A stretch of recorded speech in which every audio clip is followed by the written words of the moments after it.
ದಳಪತಿ ವಿಜಯ್ ಅವರು ಸಿಎಂ ಆದಾಗಿನಿಂದಲೂ ಒಂದಲ್ಲ ಒಂದು ವಿಚಾರಕ್ಕೆ ಸುದ್ದಿ ಆಗ್ತಾ ಇದ್ದಾರೆ. ಅದರಲ್ಲೂ ವಿರೋಧ ಪಕ್ಷದವರು ಅವರನ್ನ ಟೀಕಿಸ್ತಾ ಇದ್ದಾರೆ. ವಿರೋಧ ಪಕ್ಷದವರಿಗೆ ಅವರನ್ನ ಒಂದು ದಿವಸ ಟೀಕೆ ಮಾಡದೇ ಇದ್ರೆ ತಿಂದಿದ್ದು ಅರ್ಗಲ್ಲ ಅಂತ ಕಾಣುತ್ತೆ. ಯಾಕೆ ಈ ಮಾತನ್ನ ಹೇಳ್ತಿದ್ದೇನೆ ಅಂತಂದ್ರೆ, ಈ ಹಿಂದೆ ದಳಪತಿ ವಿಜಯ್ ಅವರು ಕೇವಲ ಆಕ್ಟರ್ ಆಗಿ ಇಡೀ ದೇಶದಲ್ಲಿ ಗುರುತಿಸಿಕೊಂಡಿದ್ರು.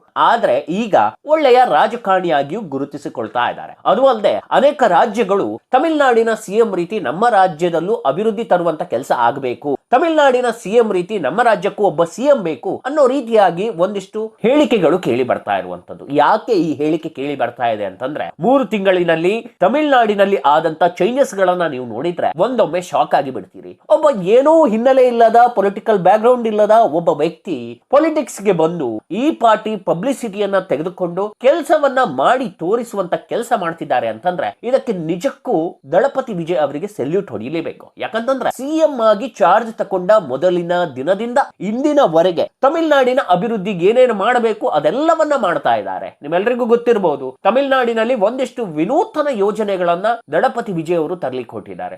ಅದು ಅಲ್ಲದೆ ಫ್ಯಾಕ್ಟ್ ಚೆಕ್ ಮಾಡಬೇಕು, ಯಾವ ಇಲಾಖೆಯಲ್ಲಿ ಏನಾಗ್ತಿದೆ ಅಂತ ಚೆಕ್ ಮಾಡಬೇಕು ಅಂತಂದ್ರೆ ಸರ್ಪ್ರೈಸ್ ವಿಸಿಟ್ ಅನ್ನ ಸಿಎಂ ಅವರೇ ಕೊಡ್ತಾರೆ. ಈ ತರದ ಒಂದಿಷ್ಟು ಕೆಲಸಗಳನ್ನ ಈ ಹಿಂದಿನ ಸಿಎಂಗಳು ಯಾವುದೇ ರಾಜ್ಯಗಳಲ್ಲಿ ಮಾಡಿಲ್ಲ, ಮಾಡಿದ್ರು ಕೂಡ ಸಕ್ಸಸ್ ಆಗಿಲ್ಲ. ಆದ್ರೆ ವಿಜಯ್ ಅವರು ಇತ್ತೀಚೆಗೆ ಒಂದು ಹಾಸ್ಪಿಟಲ್ ಗೆ ಎಂಟ್ರಿ ಕೊಟ್ಟಿದ್ರು. ಆ ಹಾಸ್ಪಿಟಲ್ ಅಲ್ಲಿ ಮೂಲಭೂತ ಸೌಕರ್ಯಗಳಿರ್ಲಿಲ್ಲ, ಅದನ್ನೆಲ್ಲ ಮನಗಂಡು ಅಲ್ಲಿ ಏನ್ ವ್ಯವಸ್ಥೆ ಬೇಕು ಅದನ್ನ ಮಾಡುವಂತ ಪ್ರಯತ್ನವನ್ನ ಮಾಡಿದ್ರು. ಹಾಗೆ ರೇಷನ್ ಅಂಗಡಿಗೆ ಎಂಟ್ರಿ ಕೊಟ್ಟಿರಬಹುದು, ಬಸ್ ಗಳಲ್ಲಿ ಎಂಟ್ರಿ ಕೊಟ್ಟಿರಬಹುದು. ಹೇಗಿದೆ ವ್ಯವಸ್ಥೆ ಅನ್ನೋದನ್ನ ಕೂಲಂಕುಷವಾಗಿ ಸಿಎಂ ಆಗಿ ಅವರೇ ಪರಿಶೀಲನೆ ಮಾಡ್ತಾ ಇರುವಂತದ್ದು. ಒಬ್ಬ ವ್ಯಕ್ತಿಗೆ ರಾಜಕಾರಣದಲ್ಲಿ ಒಂದೊಮ್ಮೆ ಸೀಟ್ ಸಿಕ್ಕಾಗ, ಅಧಿಕಾರ ಸಿಕ್ಕಾಗ ಅವನು ಹೇಗೆ ಬೇಕೋ ಹಾಗೆ ಅಧಿಕಾರವನ್ನ ಚಲಾಯಿಸಿ ಬಿಡ್ತಾನೆ. ಉದಾಹರಣೆಗೆ ನೀವು ಡಿ.ಕೆ. ಶಿವಕುಮಾರ್ ಅವರನ್ನ ನೋಡಿರ್ಬೋದು. ಕರ್ನಾಟಕದಲ್ಲಿ ನಿಮ್ಗೆ ಅದರ ಬಗ್ಗೆ ಕ್ಲಾರಿಟಿ ಸಿಗುತ್ತೆ. ಯಾಕಂತಂದ್ರೆ ಅಧಿಕಾರ ಸಿಕ್ಕಾಗಿನಿಂದ ಎಲ್ಲಿ ದುಡ್ಡು ಮಾಡಬೇಕು, ಯಾವ ಇಲಾಖೆಯಲ್ಲಿ ಎಷ್ಟು ಹೊಡಿಬೇಕು, ಇದೇ ಕ್ಯಾಲ್ಕುಲೇಷನ್ ಅನ್ನ ಡಿ.ಕೆ. ಶಿವಕುಮಾರ್ ಅವರು ಮಾಡ್ತಾ ಇರುವಂತದ್ದು. ಆದ್ರೆ ಸಿಎಂ ವಿಜಯ್ ಅವರು ಏನ್ ಮಾಡ್ತಿದ್ದಾರೆ, ಎಲ್ಲಿ ಬಡವರಿಗೆ ಸಹಾಯ ಮಾಡೋದು, ಯಾವ ರೀತಿ ಬಡತನವನ್ನ ನಿರ್ಮೂಲನೆ ಮಾಡೋದು, ಯಾವ ರೀತಿ ಉದ್ಯೋಗವನ್ನ ಸೃಷ್ಟಿ ಮಾಡೋದು, ಎಲ್ಲ ವಿಚಾರವಾಗಿ ವಿಜಯ್ ಅವರ ಸ್ಟ್ಯಾಂಡ್ ಏನಿದೆ ನಿಜಕ್ಕೂ ಜನರಿಗೆ ತುಂಬಾನೇ ಇಷ್ಟ ಆಗ್ತಿದೆ.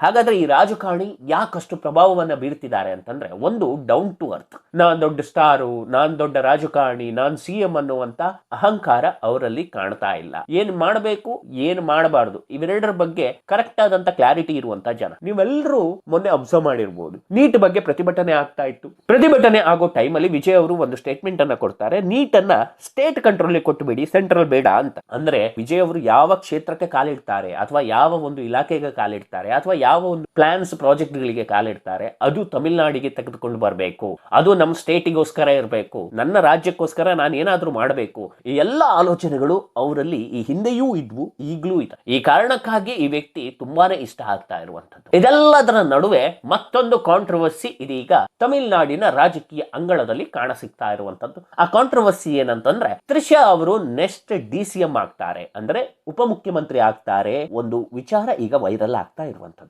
ಹಾಗಾದ್ರೆ ಅಸಲಿಗೆ ಹೌದಾ, ಯಾಕೆ ಈ ವಿಚಾರ ಪ್ರಸ್ತಾಪ ಆಗ್ತಾ ಇದೆ, ಇದೆಲ್ಲದರ ಕುರಿತಾದಂತ ಕಂಪ್ಲೀಟ್ ಡೀಟೇಲ್ಸ್ ಅನ್ನ ಇಂದಿನ ಈ ವಿಡಿಯೋದಲ್ಲಿ ನಾನ್ ನಿಮ್ಗೆ ಕೊಡ್ತೇನೆ. ನೀವಿನ್ನೂ ನಮ್ಮ ಚಾನಲ್ ಅನ್ನ ಸಬ್ಸ್ಕ್ರೈಬ್ ಆಗದಿದ್ದರೆ ಸಬ್ಸ್ಕ್ರೈಬ್ ಆಗಿ, ಹಾಗೆ ಬೆಲ್ ಐಕನ್ ಕ್ಲಿಕ್ ಮಾಡೋ ಮೂಲಕ ನೋಟಿಫಿಕೇಶನ್ ಅನ್ನ ಪಡೆಯಿರಿ. ಚುನಾವಣೆಗೆ ನಾನು ಬರ್ತೇನೆ ಅನ್ನುವಂತ ವಿಚಾರವನ್ನ ವಿಜಯ್ ಅವರು ಪ್ರಸ್ತಾಪ ಮಾಡಿದಾಗಿನಿಂದ ಈಗ ಸಿಎಂ ಆದ ಬಳಿಕವೂ ಒಂದು ವಿಚಾರ ಸಾಕಷ್ಟು ಚರ್ಚೆ ಆಗ್ತಾ ಇರೋದು ತ್ರಿಷಾ ಹಾಗೂ ವಿಜಯ್ ಅವರ ಸಂಬಂಧದ ಬಗ್ಗೆ. ತ್ರಿಷಾ ಅವರು ವಿಜಯ್ ಅವರು ಏನು ಪರ್ಸನಲ್ ಸಂಬಂಧ ಇಟ್ಕೊಂಡಿದ್ದಾರೆ ಅದು ಅವರ ಪರ್ಸನಲ್ ಅಂದ್ರು, ವಿರೋಧ ಪಕ್ಷದವರು ಮಾತ್ರ ಅದನ್ನ ಬಿಡ್ತಾ ಇಲ್ಲ. ಯಾಕಂತಂದ್ರೆ ತ್ರಿಷಾ ಮತ್ತೆ ವಿಜಯ್ ಅವರ ವಿಚಾರ ಮಾತನಾಡಿದ್ರೆ ಎಲ್ಲೋ ಒಂದ್ ಕಡೆ ಅವರಿಗೆ ನೆಗೆಟಿವ್ ಪ್ರಭಾವ ಬೀರಬಹುದು ಅನ್ನುವಂತ ಒಂದು ಆಲೋಚನೆಯಲ್ಲಿ ವಿರೋಧ ಪಕ್ಷಗಳು ಮಾತಾಡ್ತಾ ಇರುವಂತದ್ದು. ಈ ವಿಚಾರವನ್ನ ನಾನು ಯಾಕೆ ಹೇಳ್ತೀನಿ ಅಂತಂದ್ರೆ, ಈ ಹಿಂದೆ ನೀವು ತಮಿಳುನಾಡಿನ ಇತಿಹಾಸವನ್ನ ಗಮನಿಸಿದ್ರೆ, ಅದರಲ್ಲೂ ರಾಜಕಾರಣದ ಇತಿಹಾಸವನ್ನ ಗಮನಿಸಿದ್ರೆ, ತಮಿಳುನಾಡಿನಲ್ಲಿ ಜಯಲಲಿತಾ ಹಾಗೂ ಕರುಣಾನಿಧಿ ಜೊತೆಗಿನ ಆ ಒಂದು ಸಂಬಂಧ ಈ ಹಿಂದೆ ತುಂಬಾನೇ ಚರ್ಚೆ ಆಗ್ತಾ ಇತ್ತು. ಅದರ ನಡುವೆಯೂ ಜಯಲಲಿತಾ ತಾನ್ ಏನು ಮಾಡಬೇಕು ಅದನ್ನ ಮಾಡಿ ಜನರ ಬಳಿ ಜೈ ಅನ್ಸ್ಕೊಂಡ್ರು, ಸೈ ಅನ್ಸ್ಕೊಂಡ್ರು. ನಿಮ್ಮೆಲ್ರಿಗೂ ಈ ವಿಚಾರ ಗೊತ್ತಿರುವಂತದ್ದೇ.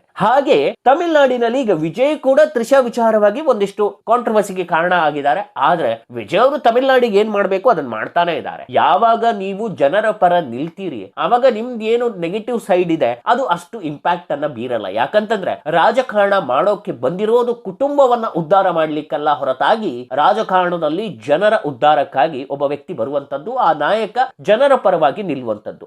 ಆ ಒಂದು ವಿಚಾರದಲ್ಲಿ ವಿಜಯ್ ಅವರು ಅವರು ಪಾಸ್ ಆಗಿದ್ದಾರೆ. ಆ ಪಾಸ್ ಆಗಿರೋ ವಿಚಾರನೆ ಈಗ ವಿರೋಧ ಪಕ್ಷದ ನಿದ್ದೆಯನ್ನ ಕೆಡಿಸಿರುವಂತದ್ದು.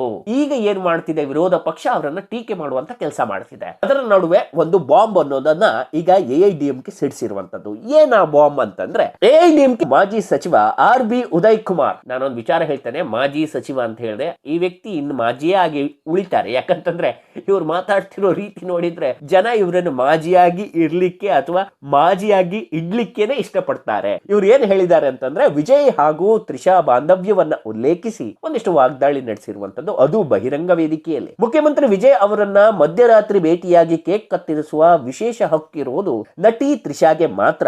ಭವಿಷ್ಯದಲ್ಲಿ ವಿಜಯ್ ಅವರು ತ್ರಿಷಾ ಅವರನ್ನ ರಾಜ್ಯದ ಉಪಮುಖ್ಯಮಂತ್ರಿಯಾಗಿ ನೇಮಿಸಿದ್ರು ನೀವು ಆಶ್ಚರ್ಯ ಪಡೋ ಹಾಗಿಲ್ಲ ಅಂತ ವ್ಯಂಗ್ಯ ಆಡಿದ್ದಾರೆ. ಈ ಮಾತನ್ನೋದು ಕಾಲಿವುಡ್ ಅಂಗಳದಲ್ಲಿ ತುಂಬಾನೇ ಚರ್ಚೆಗೆ ಕಾರಣ ಆಗಿದೆ. ಈ ಹಿಂದೆನೂ ಅನೇಕ ವಿಚಾರದಲ್ಲಿ ಮುಂಬರುವ ದಿನಗಳಲ್ಲಿ ತ್ರಿಷಾ DCM ಆಗ್ಬಹುದು ಅಥವಾ ತ್ರಿಷಾಗೆ ಒಂದು ಪೋಸ್ಟ್ ಸಿಗ್ಬಹುದು, ಇದೆಲ್ಲ ಊಹೆಯನ್ನ ಅನೇಕರು ಮಾಡ್ತಾ ಇದ್ರು. ಈ ಒಂದು ವಿಚಾರದ ಬಗ್ಗೆ ನಾನು ಇವತ್ತು ಕ್ಲಾರಿಟಿಯನ್ನ ಕೊಡ್ತೇನೆ.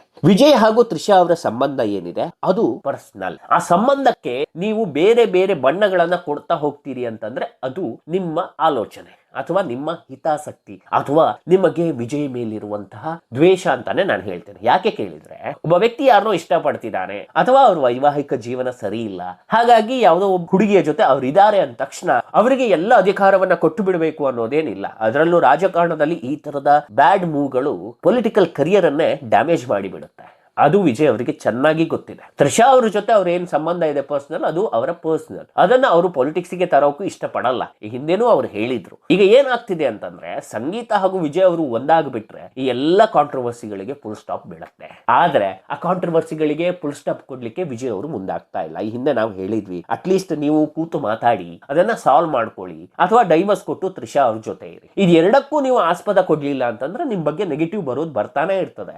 ಆದ್ರೆ ಅದೇನ್ ದೊಡ್ಡ ಇಂಪ್ಯಾಕ್ಟ್ ಆಗಲ್ಲ. ಒಬ್ಬ ರಾಜಕಾರಣಿಯಾಗಿ ವಿಜಯ್ ಅವರನ್ನ ಎಲ್ಲರೂ ಇಷ್ಟಪಡ್ತಿದ್ದಾರೆ. ಹಾಗಾಗಿ ಆ ರಾಜಕಾರಣಿ ಏನ್ ಮಾಡ್ತಾನೆ ಒಳ್ಳೆ ಕೆಲಸ, ಅದು ಜಾಸ್ತಿ ಪ್ರಚಲಿತಕ್ಕೆ ಬರುತ್ತೆ. ಹಾಗಂತ ಅವ್ರ ಕೆಟ್ಟ ಕೆಲಸಗಳು ಕೂಡ ಪ್ರಚಲಿತಕ್ಕೆ ಬರಲ್ಲ ಅಂತಲ್ಲ. ಅವ್ರ ಕೆಟ್ಟ ಕೆಲಸಗಳು ಒಳ್ಳೆ ಕೆಲಸಗಳು ಜಾಸ್ತಿ ಆತ ಹೋದಾಗೆ ಈ ಸಣ್ಣ ಪುಟ್ಟ ಕಾಂಟ್ರವರ್ಸಿಗಳು ಅಷ್ಟೇನ್ ದೊಡ್ಡ ಪ್ರಭಾವವನ್ನ ಬೀರಲ್ಲ. ಹಾಗೆ ಈ DMK ಮತ್ತು AIDMK ವಿಚಾರವಾಗಿ ನಾನು ಒಂದಿಷ್ಟು ವಿಚಾರವನ್ನ ಹೇಳಲೇಬೇಕು. ಯಾಕಂತಂದ್ರೆ ಈ ನಾಯಕರಿಗೆ ಒಂಥರ ಚಟ. ಯಾಕೆ ಗೊತ್ತಾ, ಈ ತುರಿಕೆ ಅಂತಾರೆ ಗೊತ್ತಾ, ಈ ಬಾಯಲ್ಲಿ ತುರಿಕೆ ಆದಾಗ ಜಾಸ್ತಿ ಮಾತಾಡಬೇಕು ಅನ್ಸುತ್ತೆ ಕೆಲವರಿಗಿದೆ ಅದು. ಒಬ್ಬ ವ್ಯಕ್ತಿಯನ್ನ ಎಷ್ಟು ಅಂತ ಕೀಳು ಮಟ್ಟದಲ್ಲಿ ಅವನನ್ನ ಬಿಂಬಿಸ್ಲಿಕ್ಕೆ ನೋಡ್ತೀರಿ ನೀವು, ಅವನನ್ನ ಎಷ್ಟು ನೀವು ಕೀಳು ಮಟ್ಟದಲ್ಲಿ ಬಿಂಬಿಸ್ಲಿಕ್ಕೆ ನೋಡ್ತೀರಿ ಅಷ್ಟು ಕೀಳು ಮಟ್ಟಕ್ಕೆ ನೀವು ಹೋಗ್ತೀರಿ ಅಥವಾ ನಿಮ್ಮ ವ್ಯಾಲ್ಯೂ ಅನ್ನೋದು ಡೌನ್ ಆಗುತ್ತೆ. ಈಗ DMKಗೆ 1% ವ್ಯಾಲ್ಯೂ ಅನ್ನ ತಮಿಳುನಾಡಿನ ಜನ ಕೊಡ್ತಾ ಇಲ್ಲ. ಯಾಕೆ ಕೊಡ್ತಾ ಇಲ್ಲ? ಅವ್ರು ಮಾಡಿದ ಅಧಿಕ ಪ್ರಸಂಗಗಳಿಗೆ. ಇನ್ನು AIDMK ವಿಚಾರಕ್ಕೆ ಬಂದ್ರೆ ಅದಂತೂ ಸ್ಲೀಪ್ ಝೋನಿಗೆ ಹೋಗ್ಬಿಟ್ಟಿದೆ. ಇನ್ ಹೇಳ ಪ್ರಶ್ನೆಯೇ ಇಲ್ಲ. ಅದರ ಜೊತೆ ಅಣ್ಣಾಮಲೈ ಕೂಡ ಅಲ್ಲಿಂದ ಹೊರಗೆ ಬಂದಾಯ್ತು. ಏನು ಬಿಜೆಪಿ ಜೊತೆ ಇದ್ರು, ಅಲ್ಲಿಂದ ಹೊರಗೆ ಬಂದ್ರು, ಹೊಸ ಪಕ್ಷವನ್ನ ಕಟ್ತೇನೆ ಅಂತ ಹೇಳ್ತಿದ್ದಾರೆ. ಒಂದ್ ನೆನ್ಪಿಟ್ಕೊಳ್ಳಿ, DMK AIDMK ಇವೆರಡೂ ಪಕ್ಷದ ಓಟ್ ಅನ್ನ ಹೊಡಿಲಿಕ್ಕೆ ಇನ್ನೊಂದು ಪಕ್ಷ ರೆಡಿ ಆಗಿಬಿಡುತ್ತು. ಸೊ TVKಗೆ ಎವ್ರಿಥಿಂಗ್ ಇಸ್ ಈಸಿ. ಯಾಕೆ ಕೇಳಿದ್ರೆ TVK ಸ್ಟ್ರಾಂಗ್ ಆಗಿ ನಿಂತ್ಕೊಂಡು ಆಗಿದೆ ತಮಿಳುನಾಡಲ್ಲಿ. ಇನ್ ಏನಿದ್ರು TVK ಆಡಳಿತವನ್ನ ನೋಡೋದು ಮಾತ್ರ ನಿಮ್ ಕೆಲಸ ಆಗಿರುತ್ತೆ DMK ಮತ್ತೆ AIDMKಗೆ. ಅದ್ರ ನಡುವೆ ನೀವ್ ಏನು ಬೇಕಾದ್ರೆ ಹೇಳ್ಕೊಳ್ಳಿ, ಏನ್ ನೆಗೆಟಿವ್ ಬೇಕಾದ್ರೆ ಕಾಂಟ್ರವರ್ಸಿ ಬೇಕಾದ್ರೆ ಹೇಳ್ಕೊಂಡು ಸ್ಪ್ರೆಡ್ ಮಾಡಿ, ಅದ್ಯಾವುದು ವಿಜಯ್ ಅವರಿಗೆ ಫರಕ್ ನಹಿ ಪಡ್ತಾ. ಯಾಕೆ ನಾನು ಈಗ ಹೇಳ್ತಿದ್ದೀನಿ ಅಂತಂದ್ರೆ, ವಿಜಯ್ ಅವ್ರು ಏನ್ ಕೆಲಸ ಮಾಡ್ಬೇಕು ಅದ್ ಮಾಡ್ತಾನೆ ಹೋಗ್ತಾರೆ. ನೀವು ನೋಡ್ಕೊಂತ ಇರಿ. ಇನ್ನೊಂದು 5 ವರ್ಷ, ಇನ್ನೊಂದು 10 ವರ್ಷ, ಇನ್ನೊಂದು 15 ವರ್ಷ, ಇನ್ನೊಂದು 20 ವರ್ಷ ಅಷ್ಟರೊಳಗೆ ನಿಮ್ ರಾಜಕೀಯ ನಿವೃತ್ತಿಯೂ ಆಗಿಬಿಡುತ್ತೆ. ಒಟ್ನಲ್ಲಿ ನಿಮಗೀಗ ತುಂಬಾನೇ ಒಳ್ಳೆಯ ಟೈಮ್, ಫ್ರೀ ಆಗಿ ಎಂಜಾಯ್ ಮಾಡ್ಲಿಕ್ಕೆ ಅಧಿಕಾರ ಇಲ್ಲ, ದುಡ್ಡು ಮಾಡ್ಲಿಕ್ಕೆ ಆಗೋದಿಲ್ಲ. ಈಗ ಇರೋ ದುಡ್ಡನ್ನ ಖರ್ಚು ಮಾಡ್ಕೊಂಡು ಕೂತ್ಕೊಳ್ಳಿ ಅನ್ನೋದೇ ನಮ್ಮ ಅಭಿಪ್ರಾಯ. ಸೊ ಈ ವಿಡಿಯೋ ಬಗ್ಗೆ ನಿಮ್ಗೆ ಏನಿಸುತ್ತೆ ಅನ್ನೋದನ್ನ ಕಮೆಂಟ್ ಬಾಕ್ಸ್ ನಲ್ಲಿ ತಿಳಿಸಿ.